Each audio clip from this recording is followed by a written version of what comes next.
Hello everyone. आज मैं आपको बताऊंगी कि नर्सिंग केयर प्लान का फॉर्मेट क्या होता है, कैसे कोई भी एक नर्सिंग केयर प्लान है उसको हम क्या करते हैं, प्रिपेयर करते हैं। तो पहले देखिए ये हमारा क्या एक फ्रंट पेज है।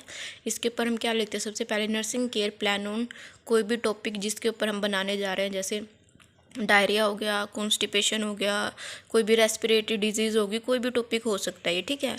फिर जैसे मैंने यहाँ पे फ्रैक्चर के ऊपर बनाया हुआ है, यहाँ पर हम सबमिटेड टू लिखेंगे जिसको हम सबमिटेड करने जा रहे हैं, और सबमिटेड बाय में हम अपना नाम लिखेंगे, ठीक है। सबसे पहले हम लिखेंगे पेशेंट आइडेंटिफिकेशन डाटा। तो पेशेंट का आइडेंटिफिकेशन में सबसे पहले हम लिखेंगे नेम ऑफ द पेशेंट का नाम क्या है, उसकी एज, उसका सेक्स और उसका रिलीजन, धर्म क्या उसका, मैरिटल स्टेटस क्या है, पर्सन मैरिड है या फिर अनमैरिड है, एड्रेस कहाँ से है वो, डेट ऑफ एडमिशन में क्या होता है कि हम कहीं भी हॉस्पिटल में हैं, हम क्या कर रहे हैं, अपनी पोस्टिंग लगी हुई है, उस टाइम पे हम जब एनसीपी प्रिपेयर करते हैं तो हम वहाँ पे क्या लिखते हैं, डेट ऑफ एडमिशन लिखते हैं कि पेशेंट हॉस्पिटल में कब एडमिट हुआ था, कौन से वार्ड के अंदर है, पेशेंट की एजुकेशन क्वालिफिकेशन क्या है, और पेशेंट का ऑक्यूपेशन क्या है, पेशेंट क्या काम करता है। फिर हम लिखते हैं डायग्नोसिस कि पेशेंट का डायग्नोसिस क्या है, निदान क्या है, पेशेंट किस डिजीज़ से क्या कर रहा है, सफ़र कर रहा है। जैसे मैंने किस चीज़ पे बनाया था ये फ्रैक्चर, तो पेशेंट को क्या है,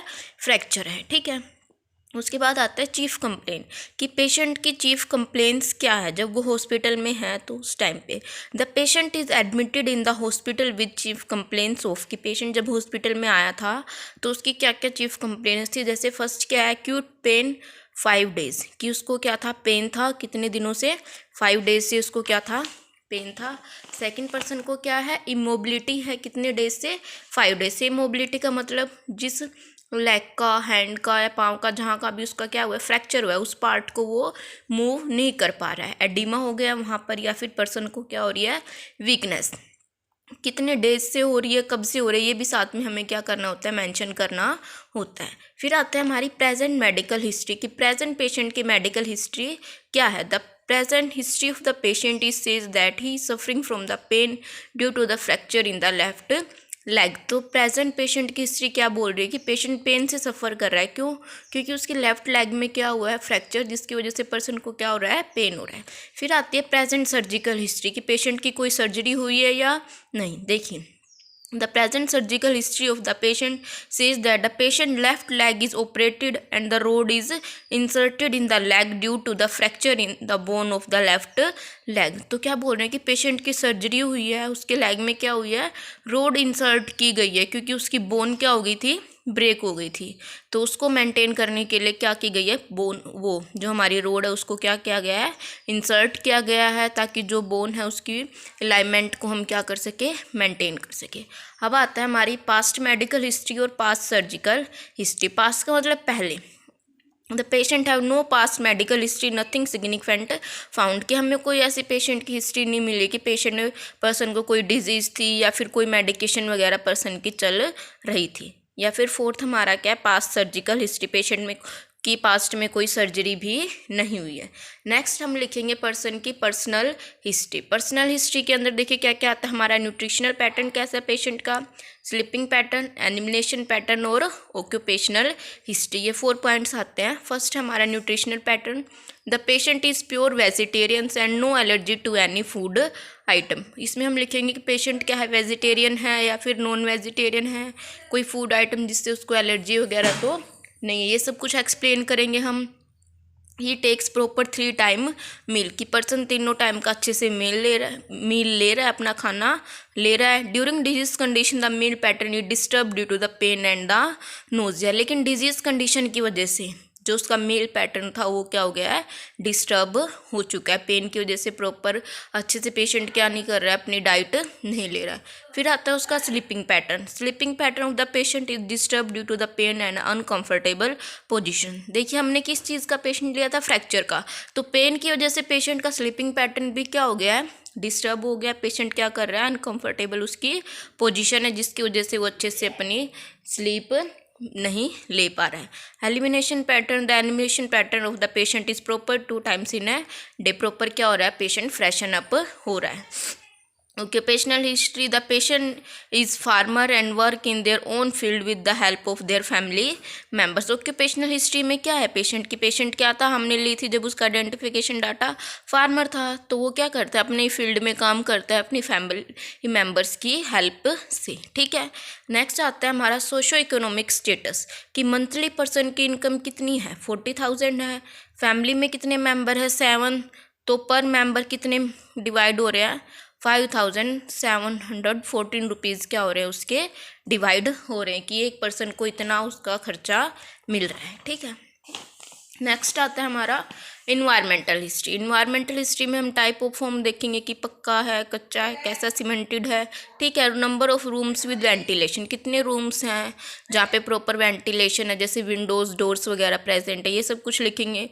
वाटर फैसिलिटी हम देखेंगे किस तरह की है, ट्यूबवेल्स है या फिर जो हमारा टैपिंग सिस्टम है वो अवेलेबल है या नहीं है, उसके घर पे पानी की फैसिलिटी है या नहीं। रिलेशनशिप विद नेबर्स के साथ, उसके पड़ोसियों के साथ उसका रिलेशनशिप कैसा है। इलेक्ट्रिकल फैसिलिटी देखेंगे कि प्रॉपर इलेक्ट्रिसिटी की सप्लाई उसके घर में हो रही है या नहीं।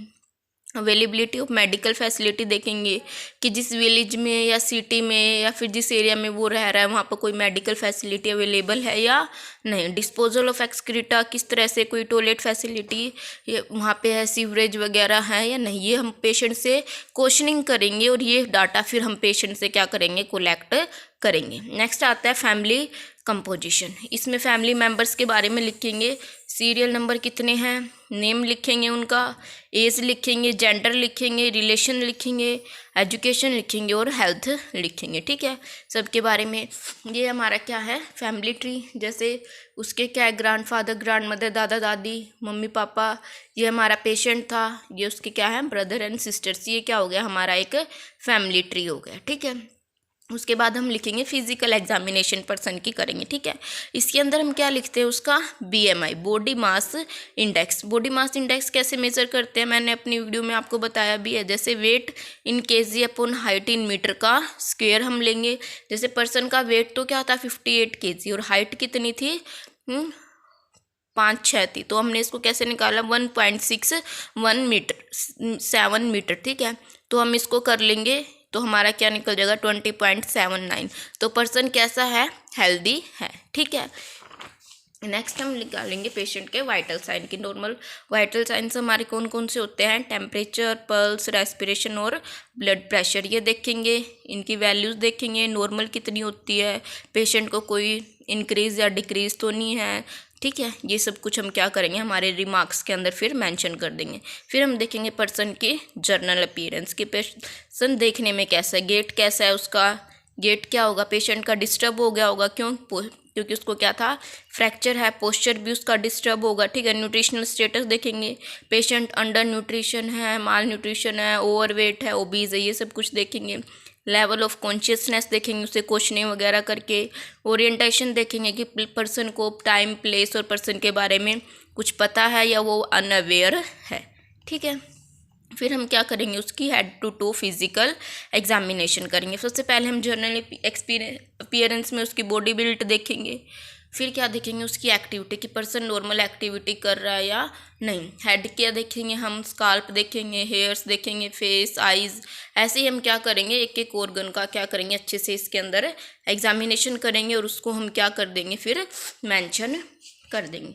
ठीक है, जैसे चेस्ट के अंदर इंस्पेक्शन देखेंगे, पाल्पिटेशन, एब्डोमन हो गया, अपर एंड लोअर एक्सट्रीमिटीज़। ठीक है, जॉइंट्स देखेंगे, उसकी मूवमेंट्स कैसी है, जेनिटल ऑर्गन बारे में और न्यूरोलॉजिकल एग्जामिनेशन भी हम पर्सन के क्या करेंगे, इसके अंदर मेंशन करेंगे। फिर हम देखेंगे इन्वेस्टिगेशन कि पर्सन के कौन कौन से टेस्ट हुए, जैसे HB लेवल चेक किया गया, उसका fasting glucose level, blood sugar और उसकी लेग की एक्सरे की गई है। नॉर्मल वैल्यूज़ लिखेंगे, पेशेंट वैल्यू लिखेंगे और रिमार्क्स लिखेंगे क्या चेंज है उसके अंदर, कुछ डिक्रीज़ या इंक्रीज़ है, उसको हम क्या कर देंगे, यहाँ पर मेंशन कर देंगे। इन्वेस्टिगेशन के बाद हम क्या लिखेंगे, पर्सन का ट्रीटमेंट। ट्रीटमेंट में देखेंगे हम पेशेंट को कौन कौन सी दवाइयाँ दी जा रही हैं, कौन से रूट से दी जा रही हैं, कितनी डोज में, मैकेनिज़्म क्या है उनका, मतलब वो क्या काम कर रही हैं, उनसे साइड इफ़ेक्ट क्या हो सकते हैं, कॉन्ट्राइंडिकेशन, मतलब कब कब वो हमें नहीं देनी चाहिए और उस टाइम पे नर्सिस की रिस्पॉन्सिबिलिटी क्या है। ये हमारा एक क्या है, ट्रीटमेंट का फॉर्मेट। फिर हम क्या बनाएंगे, हमारे नर्सिंग केयर प्लान बनाएंगे। नर्सिंग केयर प्लान में सबसे पहले हम क्या करेंगे, हमारे नर्सिंग डायग्नोसिस है उनको क्या करेंगे, एक्सप्लेन करेंगे। हम क्या करेंगे, हमारे 5 to 6 नर्सिंग डायग्नोसिस है उनको क्या कर देंगे, एक्सप्लेन कर देंगे यहाँ पे। फिर हम क्या बनाएंगे, हमारा एनसीपी बनाएंगे। इस एनसीपी के अंदर हम क्या करते हैं, हमारे 3 या 4 जो हमारे डायग्नोसिस है उनको क्या करते हैं, एक्सप्लेन कर देते हैं। सबसे पहले हमारी क्या आती है, असेसमेंट। इसके अंदर 2 आते हैं, हमारा सब्जेक्टिव डाटा और ऑब्जेक्टिव डाटा। सब्जेक्टिव डाटा जो पेशेंट हमें बताता है, ऑब्जेक्टिव डाटा जो नर्सिस या डॉक्टर्स क्या करते हैं, ऑब्जर्व करते हैं। ठीक है, फिर आता है हमारा नर्सिंग डायग्नोसिस क्या है, जैसे पेन है पर्सन को, वो लिख देंगे। फिर हमारा गोल क्या है, उस पेन को रिड्यूस करना, कम करना। इंटरवेंशंस हमारे लिखेंगे कि हम क्या करेंगे, डॉक्यूमेंट करेंगे, रिपोर्ट करेंगे कि पेशेंट को पेन है, कितने लेवल पे पेन है, वो सब कुछ हम क्या करेंगे, इंटरवेंशन करेंगे। फिर हमारा ये रैशनल है, इसके पीछे का मकसद क्या है, पर्पज़ क्या है कि हमने इंटरवेंशंस की है, ये चेकआउट करने के लिए कि पेशेंट की कंडीशन कैसी है। फिर हम क्या करेंगे, इम्प्लीमेंट कर देंगे कि जो हमने इंटरवेंशंस बनाए हैं, जो हमने एक्शन, उनको हम एक्शन में लेके आ जाएंगे कि पेन का लेवल है, जो भी उसके डिस्कम्फर्ट वगैरह, वो हमने क्या कर दिया है, कंप्लीट रिड्यूस कर दिया है।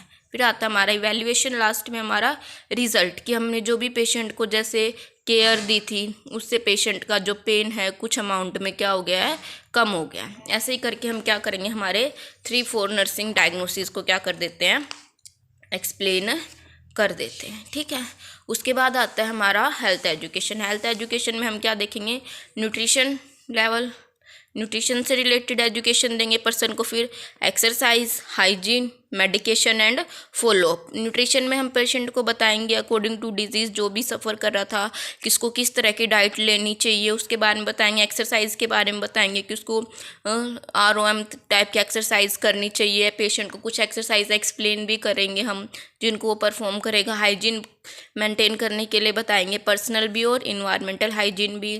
मेडिकेशन बताएंगे, जो भी हम पेशेंट को दे रहे हैं, कब लेनी है, उनका टाइमिंग क्या है, उनके पर्पस क्या है, ये सब कुछ हम क्या करेंगे, उनको एक्सप्लेन करेंगे। और फॉलोअप के लिए पेशेंट को कब कब हॉस्पिटल में आना है, ये भी हम उसको बता देंगे। फिर आता है कंक्लूज़न कि ये सारे हमने जो भी लिया था उससे हमें क्या कंक्लूज़न मिला, कि पेशेंट की हमने हिस्ट्री ली, इन्वेस्टिगेशन दिया, उसको मेडिकेशन दी, उससे क्या कंक्लूज़न मिला।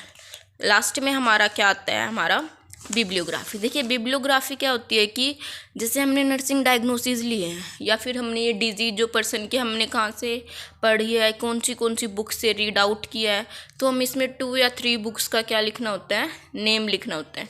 जिसमें डायग्नोसिस के बारे में हमने कभी रीड किया और डिजीज़ के बारे में पढ़ना है, तो वो हमारा यहाँ पे आता है। जैसे यहाँ पे देखिए सिद्धार्थन बर्नर, एक सर्जिकल मेडिकल की बुक है, 12th एडिशन है, किसने पब्लिश किया है और कौन से पेज नंबर पे हमने ये पढ़ा है। ऐसे 2-3 बुक्स के राइटर्स के बारे में हम यहाँ पर एक्सप्लेन करते हैं।